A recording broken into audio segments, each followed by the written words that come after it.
Imagine this. A car crashes on a remote highway deep in the Montana night. But when help gets there, the driver is gone. Not taken, not thrown from the vehicle, just gone. She simply walked off into the darkness. This is the truly perplexing story of Patricia Meehan. And it all kicks off with this absolutely chilling quote from an eyewitness. It's April 20th, 1989. You've just swerved to avoid a head-on collision, your heart is pounding, and you look over to see the other driver just watching the scene with this bizarre, unnerving calm. It's this one moment that sets the stage for one of the most baffling disappearances you'll ever hear about. So let's set the scene. It's about 8:15 p.m. on Montana Highway 200. There's an eastbound car, and it's driving erratically, swerving right into the wrong lane. It barely misses one car, driven by that eyewitness, Peggy Bueller, but it ends up colliding with the car right behind hers. And that one was driven by an off-duty police dispatcher named Carol Heights. Right after the crash, Carol Heights gets out of her car. Thankfully, she's okay. And she sees the other driver getting out of the wreckage. This blonde woman walks right up to her, but she doesn't say a word. Nothing. Heights later said the woman's gaze was just completely vacant, as if she was literally looking right through her. And this, right here, is where the story goes from a strange accident to a full-blown, enduring mystery. The woman, who we'll soon learn is Patricia Meehan, calmly climbs over a nearby fence. She stands there for a few moments, just observing the whole scene like a detached bystander. And then, before the police even show up, she turns, walks into a pitch-black, empty field, and just disappears. So, who was this woman who just vanished into thin air? You know, to even have a chance at understanding what might have happened that night, we've got to understand Patricia Meehan herself. Her life before this moment holds some clues, but honestly, it also just raises more questions. Okay, so Patricia, or Patty, as her family called her, was from Pittsburgh originally. She had studied early childhood development, but back in 1985, she decided to pack up and move to Bozeman, Montana.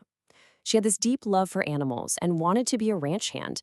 It's also important to note that she was having a tough time with her mental health and was taking medication for depression.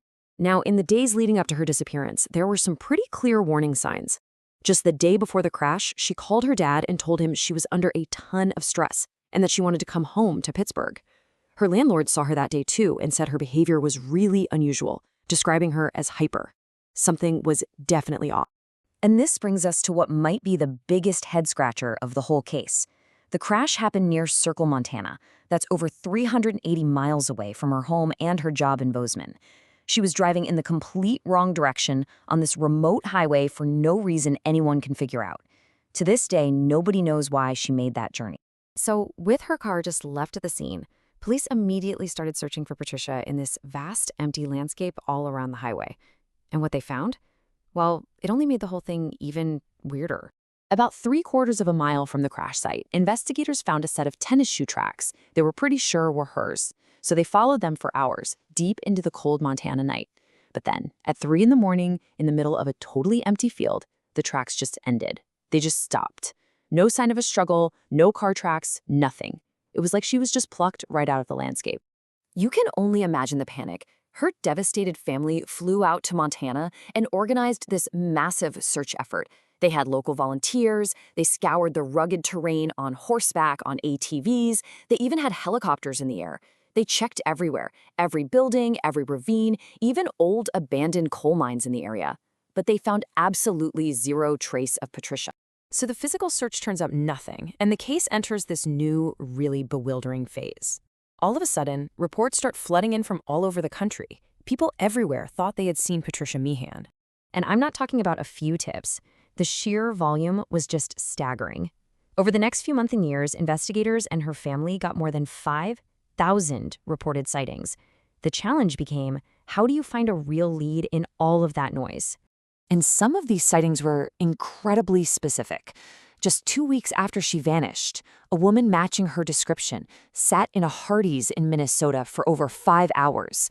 When an officer came to check on her, she gave these bizarre, conflicting answers, saying she was from Colorado, then from Israel.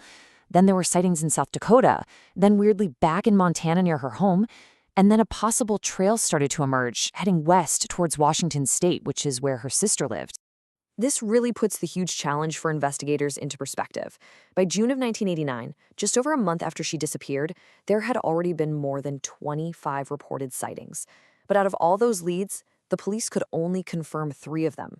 It's a classic needle in a haystack problem, and it shows just how hard it is to chase every lead and separate fact from fiction. So, after the tracks went cold and all those sightings led to dead ends, what were the investigators and her family left with? Well, for over 3 decades, the case has just remained this haunting, unsolved mystery, with a few key theories that keep coming up. It really boils down to 2 main ideas. The first is amnesia. Maybe she suffered a head injury in the crash, which put her into what's called a fugue state, a real break from reality. That could explain her vacant stare and all the disoriented behavior. She might not have even known who she was. The second theory? That she vanished on purpose. Maybe she was fleeing the stress she told her dad about, and the car accident just became the unexpected moment she decided to go. The case got a huge dose of national attention when it was featured on the show Unsolved Mysteries. I'm sure a lot of you remember that one. The episode aired on November 1st, 1989, a date they specifically chose because it would have been Patricia's 38th birthday. The broadcast brought in thousands of new tips, but in the end, none of them led to a real breakthrough. And so, here we are, all these years later, left with the exact same question that has haunted her family for decades. Did she succumb to the elements out there in that vast, empty field? Did she somehow succeed in starting a new life under a new name? Or did something terrible happen to her after she walked away from that crash? What really happened to Patricia Meehan after she vanished into the night?